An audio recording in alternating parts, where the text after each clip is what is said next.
처음에 우리가 할 수 있다 살 수 있다 이 성경 말씀 시리즈를 준비하면서 우리 말씀 한 구절씩 외워보자라는 도전과 함께 혹 이렇게도 적용할 수 있겠다. 하루에 우리가 읽는 이 말씀을 읽어서 우리가 66권을 다 2달 안에 끝낼 수도 있겠다. 이런 도전을 했었는데 기억나십니까? 요즘 같으면 하루에 정해진 말씀 읽는 거 너무 쉬울 것 같아요. 요한 2서, 요한 3서, 유다서 조금만 한 3분씩만 시간 내면 하루에 이 분량을 다 읽을 수 있을 만큼 굉장히 짧은 구절들입니다. 근데 짧은 구절들이고 성령 통독을 하면 이런 말씀이구나라고 넘어가는데 의외로 요한이서가 무슨 말씀이지? 혹은 요한 3서는 어떤 말씀이었더라? 유다서는 어떤 말씀이지? 이렇게 떠올리면 의외로 또 생각이 나지 않는 말씀들 중에 한 가지입니다. 짧은데도 불구하고 도대체 무슨 말씀이었더라? 라고 딱 하나로 잡기가 쉽지 않은 것 같습니다. 짧아서 앞에 인사말, 뒤에 인사말 빼고 나면 도대체 어떤 말씀이더라? 라고 생각이 들게 되는데 요한 서신은 통째로 사랑과 관련된 말씀이라고 외우면 일단 조금 더 쉽습니다.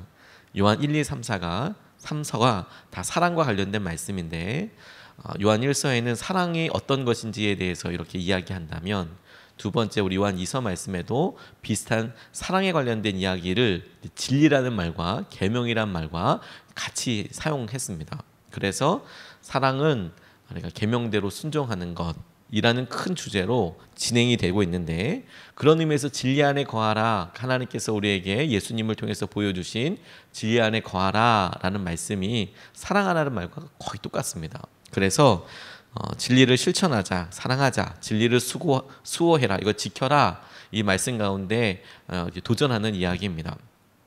이 요한 서신이 쓰여지게 된 배경이 당시에는 택하심을 받은 부녀 혹은 그의 자녀들이라고 나와 있는데 이게 특정한 사람들일 수도 있고 교회라고도 생각을 하고 있지만 당시에 많은 제자들이 예수님을 직접 보고 그리고 따랐던 사람들이 있었지만 예수님 승천하신 다음에 핍박이 시작되고 흩어지기 시작하면서 순교를 많이 했습니다.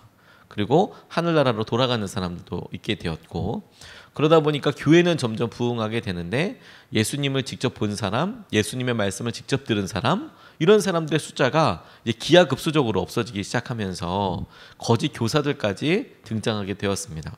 그러니까 주님의 말씀을 들어서 직접 들어서 보아서 이게 이런 의미였구나 이런 차원이 아니라 다른 사람들에서 건너 듣다 보니까 자기의 해석과 주관적인 느낌이 첨부된 되게 애매한 그런 말씀을 전하다 보니 원래 전했던 말씀과 달라지는 것을 보게 됐습니다. 그런 의미에서 요한이 남아있는 사람들에게 많은 교회를 이렇게 치리하고 또 같이 섬기다 보니까 이 말씀을 통해서 진리 가운데 거해야 한다 이렇게 아주 격려했던 그런 말씀이 요한 2서 말씀입니다. 저는 오늘 그 말씀 중에서도 1장 6절 말씀에 사랑이 계명을 지키는 것이다 라는 이 말씀에 좀 집중해 보게 되었습니다. 같이 말씀을 한 번 더 읽겠습니다. 또 사랑은 이것이니 우리가 그 계명을 따라 행하는 것이요 계명은 이것이니 우리가 처음부터 들은 바와 같이 그 가운데서 행하라 하심이라. 아멘. 어떻게 사랑하는가에 대해서 많은 사람들이 자기만의 방법을 가지고 있습니다. 그러니까 다 다른 이야기일 뿐 틀린 이야기는 아닙니다. 내가 사랑하기 때문에 어떤 사람들에게 희생을 하고 말을 전하기도 하죠. 결혼 예비학교 때 같이 있는 커플들에게 사랑하냐고 물어보고 어떻게 사랑하냐고 또 물어봅니다. 그러면 자기 나름대로 어떤 희생이나 배려나 책임이나 이해나 사랑하는 말이나 함께 해주는 여러 시간들이나 다양하게 아주 기발한 아이디어들과 어떤 때는 애틋한 그런 사랑들을 표현하기도 합니다. 자기는 그게 사랑이라고 생각해서 배우자 될 사람에게 그렇게 하고 있다. 혹은 그런 사랑을 내가 받고 있다. 이렇게 이제 이야기를 하더라고요. 그런데 흥미로운 것은 물어보는 사람들마다 사랑을 표현하는 방법이 다 다르다라는 거예요. 의외로 다 다릅니다. 자기가 느끼는 사랑의 방법이 자기가 표현하는 사랑의 방법이 다 다른 거죠. 그런데 연애를 할 때나 처음 만났을 때에는 그걸 아주 주의 깊게 봐요. 이 사람이 어떤 행동을 왜 할까? 이거 혹시 나를 좋아하는 거 아닌가? 이제 이렇게 열어놓고 보다 보니까 의미도 있고 새롭기도 하고 재밌기도 하고 행복한데, 이제 이런 주의에 기울이지 않고 보다 보면 도대체 왜 이렇게 행동을 하는 거냐 이렇게 오히려 거꾸로 생각하게 되는 경우들도 있어서 사랑을 표현하는데 주의를 집중하지 않으면 전달이 되지 않는 거예요. 힘들게 느껴지게 되는 것이죠. 그리고 연애 시절 때나 신혼 때 사랑하기 때문에 이렇게 하고 있다라는 것에 대한 명확한 어떤 전달하는, 사랑한다, 사랑하기 때문에 이렇게 한다, 이렇게 전달해주지 않으면 신혼 때부터 그러더니 계속 이러네 이런 식으로 이제 생각을 하는 사람들이 의외로 많습니다. 게리 체프먼이라는 분이 사랑의 5가지 언어라는 책을 써서 이런 내용을 조금 더 구체적으로 썼어요. 사랑을 표현할 때 사람들이 어떤 언어 같은 것이 있더라. 어떤 중간 체계 같은 게 있는데 그게 뭐냐면 인정하는 말, 함께하는 시간, 선물, 봉사, 스킨십, 이 5가지 언어가 있는데 이게 뭐냐면 어떤 사람은 사랑을 표현할 때 계속 인정하는 말을 하는 거예요. 당신은 참 성실한 사람이에요. 한결같아요. 당신과 함께 있는 게 너무 좋아요. 뭐 이렇게 말을 계속 해주는 거죠. 그게 사랑의 표현인 거예요. 그러면 알아듣는 사람도 사랑의 말을 원해요. 내가 인정하는 말을 들으면 내가 자존감도 높아지고 사랑받는다고 생각하고, 어떤 사람은 선물로 계속 내가 당신을 사랑하기 때문에 조그만 거라도 선물하기를 원하고, 또 선물이 사랑의 언어인 사람은 다른 모든 것들보다도 내게 그런 조그만한 거라도 뭔가 이 사람의 마음을, 성의를 가지고 있구나, 사랑을 받는다고 생각을 하고, 또 어떤 사람은 봉사를 사랑을 표현으로 해요. 그래서 아내가 필요한 것들에 대해서 직접 내가 어떤 봉사를 해서 이걸 해주기도 하고, 거기에 대해서 사랑이라고 표현을 하고, 동시에 봉사가 사랑의 언어인 사람은 내가 나를 위해서 뭘 해주는 걸 가지고 내가 사랑받는다고 엮이고, 뭐 그런다는 의미입니다. 이 표현이 전부 다 다르고 거기에 따라서 맞춰서 해주는 일은 참 지혜로운 일인데, 근데 문제는 뭐냐면 이게 더 한 가지 완벽하게 되게 플러스에 되게 있더라는 거예요. 뭐냐면 예수님은 세리와 창녀들을 친구라고 그렇게 자존감을 높여주셨어요. 인정하는 말로. 너희들이야말로 진짜 하나님 나라에 가까운 사람들이다. 자기를 따라다니는 죄인들에게 너희들이야말로 아브라함의 후손이다, 이렇게 인정해 주시고, 또 제자들 가장 어렵고 힘든 상황 가운데서도 예수님은 그들과 함께 해주셨어요. 그들이 어려워도 힘들어도 함께 해주시고, 또 주님은 생명과 치유를 선물로 주셨어요. 그리고 나아가 자신을 주시기도 하시고요. 또 하나, 주님은 제자들을 위해서 발을 직접 씻기기도 하셨습니다. 발을 봉사를 해주셨어요. 그리고 나병 환자를 직접 만지시면서 치유하셨어요. 주님께서 이런 것들을 보여주시면서 우리에게 말씀하셨어요. 사랑은 이렇게 하는 거야. 사랑이다. 사랑해라. 원수를 사랑하는 말씀에 순종하라. 이렇게 말씀하셨죠. 우리가 사랑에 대해서 여러 기준들을 가지고 있지만 오늘 본문 말씀이 딱 집어서 이야기하는 게 뭐냐면 사랑은 이렇게 하는 거다. 사랑은 이것이다. 곧 계명을 따라 순종하는 것이다. 우리가 서로 진리에 순종하는 것을 통해서 형제를 뜨겁게 사랑하기에 이르렀다라는 성경 말씀처럼 우리가 느낌이 있기 때문에, 우리가 그렇게 내 마음속이 사랑으로 충만하기 때문에만 행동하는 게 아니라 내가 진리에 대해서, 내가 이 계명에 대해서 순종하는 것이 사랑하는 것이라는 거죠. 단순하게 계명에 대한 어떤 우리 느낌에 대한, 우리 마음에 있던 어떤 게 아니라 내가 진리를 사랑함으로, 내가 주님께서 내게 말씀하셨으므로 순종해 간다. 그 모든 일들에 주님께서 내게 주신 사랑의 언어나 내가 표현 방식에 이것을 내가 주님께 순종하듯 하는 것이 너무너무 중요하게 마음이 닿는 표현이다라는 겁니다. 추석을 맞아서 우리가 사랑하는 사람들로 오랫동안 기도해 왔던 것들이 어떤 영적인 분수령이 되는 것 같습니다. 저도 저 교우분들을 위해서 간절히 기도하면서 기도 카드를 적어주시면 가족들에 대해서 이렇게 빼곡히 적어서 다들 이렇게 주십니다. 그러면 가족들을 위해서 날마다 이렇게 하나씩 한 번씩 기도하다 보면 어느 가정이든 하나님, 우리 누구누구가 혹은 우리 배우자가 하나님 이렇게 주님 곁으로 더 가까이 오게 되기를 원합니다. 이런 기도 제목이 항상 거의 대부분의 가정들 가운데 있습니다. 그런데 기도하다 보면 이분들이 그냥 3일 기도한 게 아니고 1년 기도한 거 아니고 대개는 뭐 10년, 20년, 뭐 평생을 기도해 왔다는 분들도 계세요. 그러면 서로 상태가 서로 대화가 참 잘 될 때도 있고, 그리고 어떤 때는 교회 같이 나올 때도 있고, 그리고 마음이 정말 동해서 정말 힘들고 어려울 때에는 우리가 권면하는 진리에 대한 말씀과 그리고 예수님에 대한 도전에 대해서 잘 알아들으실 때도 있지만, 어떤 때는 또 그렇게 아예 뭐 장벽을 치고 말도 못하게 하기도 하고, 그러다 보니까 이런 명절들이 참 되게 중요한 기회다라고 싶은 거예요. 그런데 또 가만히 그 기회여서 찾아보면 막상 우리 스스로가 너무 좋은 기회니까 막 그걸 또 잘 살리지 못하는 거예요. 그래서 어떤 때는 내가 너무 노골적으로 얘기해서 더 힘들어하나? 뭐 이렇게까지 얘기할까? 지나고 나니까 되게 힘들어하고 어려워하고 그렇게 하잖아요. 우리 마음을 기준으로 삼아서 그래요. 우리가 진리에 순종한다고요. 내가 주님께서 주신 은혜대로, 마음대로 주님이 바뀔 거라고 생각하고 믿으면서 그렇게 우리를 사랑해 주셨지만, 그렇다고 그 사람들이 당장 변하지 않는 거에 대해서 실망하지 않으셨습니다. 제자들 예수님께서 십자가 지실 때까지 안 변했습니다. 심지어 부활을 봐서도 안 변했습니다.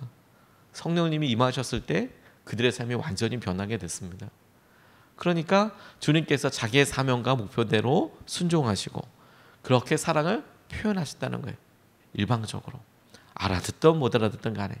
가만 보니까 지나고 나서 사람들이 변화되어 있더라. 계명을 따라 사명을 따라 순종하는 거, 그게 사랑이다. 두 번째 주목하게 된 것은 기준과 관련된 겁니다. 예수님이 기준이다입니다. 다시 한번 본문 말씀을 읽겠습니다. 또 사랑은 이것이니 우리가 그 계명을 따라 행하는 것이요, 계명은 이것이니 너희가 처음부터 들은 바와 같이 그 가운데서 행하라 하심이라. 요한이 기준으로 삼은 것이, 사랑의 기준으로 삼은 것이 예수님입니다. 예수님의 처음 모습부터 보았고, 예수님이 보여주셨고, 예수님이 말씀하셨던 그 처음부터 들었던 대로 너희들이 행하라 라고 이렇게 말씀하신 거예요. 시간이 지나면서 예수님과 관련된 여러 이야기가 나오고, 예수님도 유대인이었잖아. 그러니까 유대의 전통이 이런 거니까 이렇게 하는 게 사랑이야, 이런 이제 해석들이 더 붙여지게 되었습니다. 거기에는 예수님께서 그렇게 하지 마라 이야기했던, 사람이 마음이 정말 더 중요하고 마음부터 이야기해야 하는데 거기에 그 마음이 떠나버린 껍데기가 남아있어서 이러이러한 방식과 이러이러한 절차로 지키는 것이 중요하다, 이렇게 변화되기 시작했어요. 예수님이 그거 하지 말라고 그렇게 이야기했는데, 율법이 그랬던 것처럼 율법이 처음부터 그랬던 것은 분명히 아니지만 마음과 형식이 분리되기 시작했습니다. 사랑하는 거 참 쉽지 않아요. 그래서 말씀에 따라서 순종하고 그렇게 하는데 어느 순간에 우리의 습관과 우리에게 익숙한 방법을 우리가 사용하게 되는 것이죠. 근데 주님께서 우리에게 아주 보여지는, 삶을 통해서 보여주시는 모범을 주신 것이 예수님의 모습대로, 예수님이 하셨던 방법대로 사랑해라, 그렇게 순종해라, 이렇게 말씀하고 계시는 거죠. 제자는 예수님을 따라서 생활하는 사람이고 또 그분의 모든 것을 닮아가는 사람이기도 합니다. 사랑과 사랑의 방법, 사랑의 기준도 마찬가지예요. 예수님이 하셨던 것들을 우리가 닮아간다, 보아간다. 예수님께서 우리에게 행하신 일이 가장 놀라운 일이 사랑이었다면, 그러면 예수님께서 우리에게 원하시는 일이, 그 가장 놀라운 표현이 역시 사랑하는 것일 테니까 그 기준을 예수님을 붙잡고 사랑해야 한다. 제가 결혼 주례 때 꼭 해주는 말이 있어요. 사랑을 하면, 너무 사랑해서 우리가 평생을 함께하기로 하면, 그러면 그때서 진짜 사랑의 경쟁자를 만나게 되는 거다, 그렇게 얘기해 줍니다. 그러면 대부분 앉아 계신 분들이 조금 당황스러워하세요. 그리고 둘을 결혼한 사람들도 깜빡이 눈을 이렇게 동그랗게 뜨고 봅니다. 사랑하라면 진짜 경쟁자를 만나게 되는 거다. 그러니까 결혼할 때 진짜 경쟁자를 만나게 되는 거다. 무슨 말이냐? 지금 다 경쟁자들이 다 끝나고 이 결혼을 하는데 결혼해서 진짜 경쟁자를 만난다면 이게 무슨 말이냐라고 생각하기 쉽지만 진짜 말씀이 그래요. 왜? 주님께서 남편에게 아내를 사랑하라고 말씀하시고 또 아내에게 남편에게 순종하라 복종하라 이렇게 말씀하셨을 때 다만 사랑과 다만 순종 복종만 이야기하신 게 아니라 주 안에서 사랑하라 말씀하시고 주 안에서 순종하라고 말씀하셨거든요. 주님 안에서 주님이 하시듯 사랑하고 순종해라 이렇게 이야기하거든요. 대부분의 사람들이 자기가 너무 사랑하기 때문에 하는 행동들을 막 하는데 지나놓고 나면 그게 너무 커다란 상처가 되어 있는 거예요. 어우 힘들게 너무 어렵게 이렇게 이야기하고 또 자기가 할 수 있는 대로 순종을 한다고 하는데 정작 남편들에게는 내 말을 들어주지 않는다. 왜 내 뜻대로 해주지 않느냐. 나는 순종하고 정말 경외하는 마음으로 진짜 아끼는 마음으로 그렇게 했는데 정작 그렇게 같이 살았던 사람은 하나도 내게 순종해 주는 거지 않다라고 생각을 하잖아요. 그런데 주 안에서 그렇게 하라는 이야기를 가만 보면 우리 안에 기준이 이렇게 적용이 되겠더라고요. 남편이 결혼할 때 진짜 사랑의 경쟁자를 만나게 된 그 사람은 누구냐? 그 경쟁자는 예수님이에요. 예수님. 내가 사랑을 하는데 하나님께서 우리 아내에게 처음에 이 땅에 보내셨을 때 사명과 목적이 분명히 있으셨을 텐데 내가 결혼함을 통해서 주님께서 내가 사랑하는 아내에게 이루실 꿈을 그 일을 내가 이루실 수 있도록 그렇게 사랑하겠는가. 내가 예수님처럼 내 아내를 사랑하고 내 아내를 길을 열고 주님께서 행하시는 것을 내가 보는가. 아내도 마찬가지예요. 결혼하고 내가 순종하는 삶을 살기로 결단하게 됐을 때 진짜 경쟁자가 있어요. 누구냐? 예수님께서 이 땅에서 보여주셨던 순종만큼 내가 내 남편을 그렇게 순종하겠는가. 그 진짜 경쟁자를 만나게 된 거죠. 다만 남자에게 있어서 나보다 더 능력이 있고 더 표현을 잘할 것 같은 그런 남자들과 경쟁하는 게 아니고 예수님과 경쟁하는 거죠. 경쟁이라는 표현이 조금 애매하기도 하겠지만 내가 예수님처럼 예수님 같이 내가 사랑할 건가. 똑같이 내가 남편에게도 예수님이 보여주셨듯 그렇게 순종하고 그렇게 내가 마음을 다할 것인가. 그게 기준인 겁니다. 다른 건 없는 거예요.